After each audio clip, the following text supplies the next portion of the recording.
Check it out, friends. This is the Mulwark crimping tool set.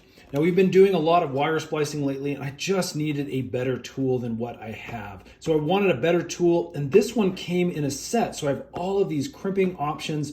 In fact, 210 pieces of heat shrink connectors is what is included. Let's open it up and take a look. Okay, let's take a closer look at the crimping tool itself first. This thing is absolutely beefy.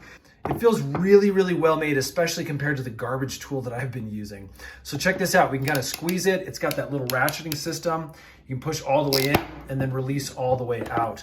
On the teeth area, you can see we have the 3 different sizes, and they're all marked with colors so you know which gauge to use for the wire that you're trying to splice. Now over here on our heat shrink connectors, you can see that we have 100 pieces of the red. You can see the specific gauge measurement there, 90 pieces of the blue, 20 pieces of the largest yellow. Yeah, inside these look really great. Here's a close-up of, again, nice and labeled the different gauges. You can see inside we're gonna be placing the wire in there and then basically crimping down on this metal bit and then using the heat gun to shrink it on either side.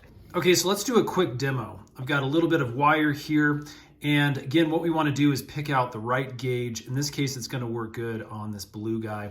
I'm going to go ahead and stick my end, again, make sure it's nice and stripped down, into the area here. As you can see, it pushes into that middle metal bit. Then what we're going to do is take our little crimpers, and I'm going to push this into the blue slot, again, just matching it up with the colors. And then as you can see, those teeth move down onto that metal bit, and it's just gonna squeeze as I'm pushing in, and I can squeeze all the way in until it releases and then let go. And as you can see, we now have a really good crimp. That wire is not coming out. At this point, we can take our heat gun and just shrink that down onto the wire to make a really good secure connection. These things work really, really well. Huge thumbs up from us. Go check them out for yourself on Amazon. If this video has helped out, hit that thumbs up button and stay tuned. We're actually making a ton more of these product review videos, tool videos, DIY videos to show you how to do things for yourself around the house. Subscribe and we'll see you again on the next one.